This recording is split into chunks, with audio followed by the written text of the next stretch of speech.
Yo, I want to start talking about Akira and how amazing that film is. Basically, um, it's gonna be more of a yap session rather than me having a formulated script or like plan of how to say this. I'm just gonna say it just off the dome and just say what's on my mind. In terms of the film, it's really kind of a different kind of film that I've never quite seen before. In terms of when I watched it, it immediately gave me the vibes of Blade Runner and like a bit of Studio Ghibli, I guess, vibes to it. Basically, like a movie with these kids in a dystopian world where it's like a failed, system economically, and how things are very strict, how the police are putting curfews, and how kind of society's failing, basically.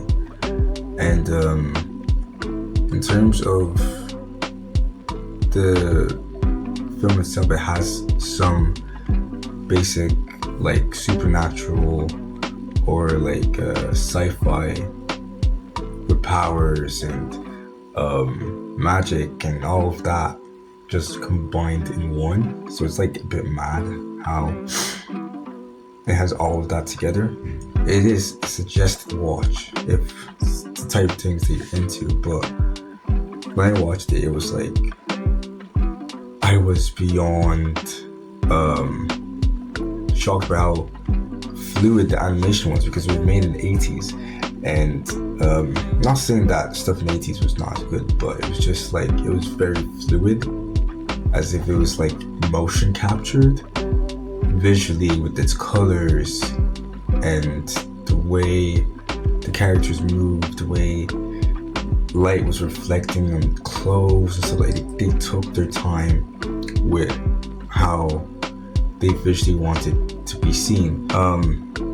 With this movie, I regret, if there was ever an opportunity to rewatch it, I'd rewatch it only in the cinemas, not on my screen, not on my laptop or my phone, only in cinemas, because it was much more of like a cinematic experience, and it was the deepest.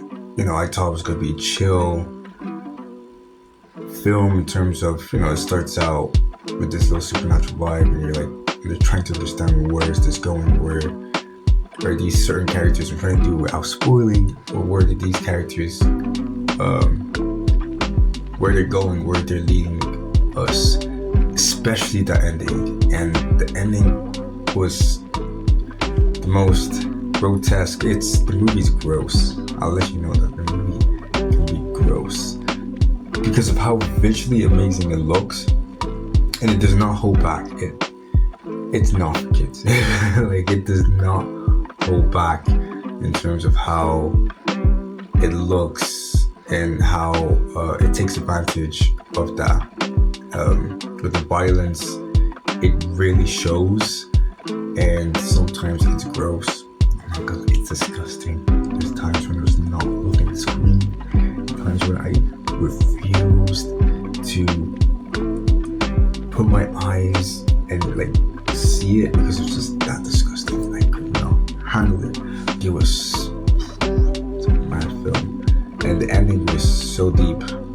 I caught myself wondering what was the ending about, and I think if I didn't do that, then I would not seen this film as truly understood what this film was trying to say, because the idea was so big that when I was seeing it, I was like,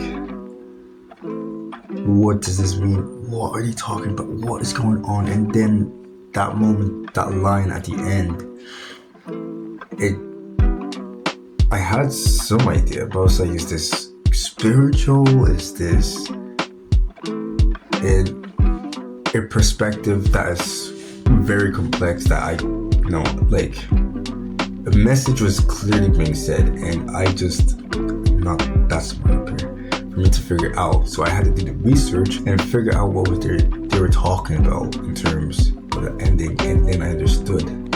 Here's the spoilers, but I understood that it's connected to the fears that Japan, in terms of history and past, with Hiroshima bomb and the society's fear in terms of like it came from a PTSD kind of moment and recovered and rebuilt to a society that it has now, but that trauma is still there, and the effects upon the civilians living there, it still affects them till this day. And I know there's a message, like there's a far more better video that can talk about that in a very detailed way that I cannot succeed on. But when I watched the ending and finally understood what they were trying to say, it made the whole movie sense and even more amazing. And it just made it so clear that I was like, oh, this film is amazing. You know what I mean? But that's not something that I wanted to specifically talk about. What caught my eye, a dystopian world, a failed system, disaffected these kids are. Because what I found interesting was self-expression with these kids and how they were expressing themselves in ways that they were deemed as bad people, especially in a world where it's very harsh, rough to live in, and the structure is cruel and messy and unfair and unjust. So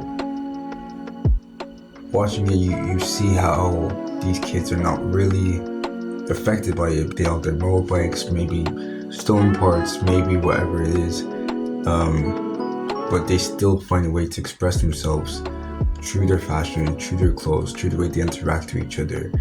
Within a dark world, they find some bit of light in it and hope to keep going. A lot of the stuff is out of their control, but the stuff that is important to them, like them having just to, the motorbikes, is something that they have in their control, that they can use to express themselves, that they can use to make themselves feel good. And when watching it, you definitely kind of see that. Interested by that because I can connect it to how, in terms of what we have nowadays, in a lot of spaces around the world, a lot of countries where the system is failing them. But if you look at,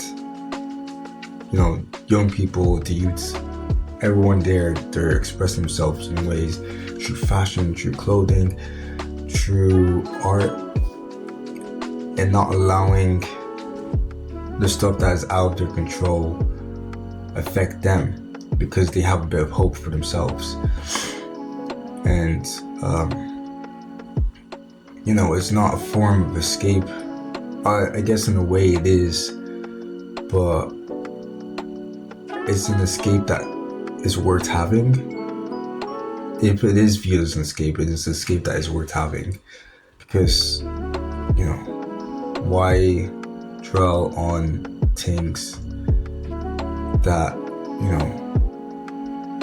you don't want to dwell on the stuff that will bring such a negative impact on mental health or the way of living. You want to surpass that, right? And with this film, it showed a lot of them just chilling about, having fun, yes, and chatting up or go on dates or whatever it is.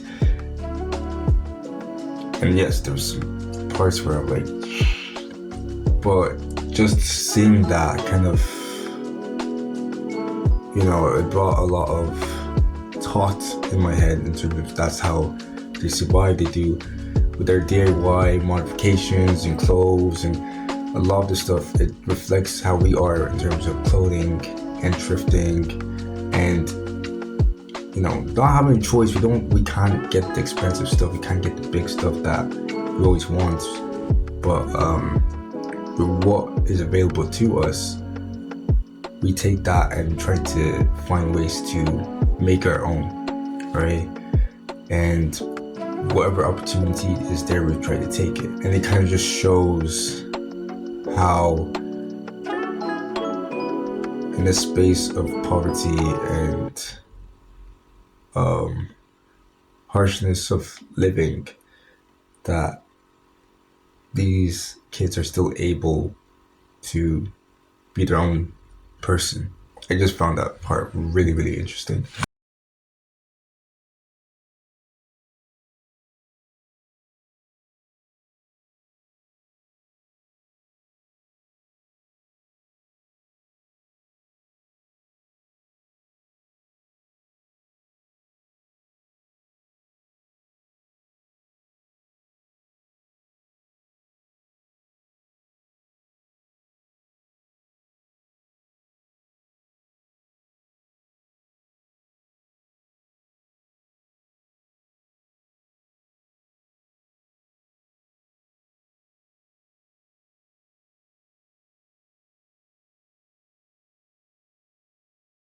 Because it's one of those films where I will look back on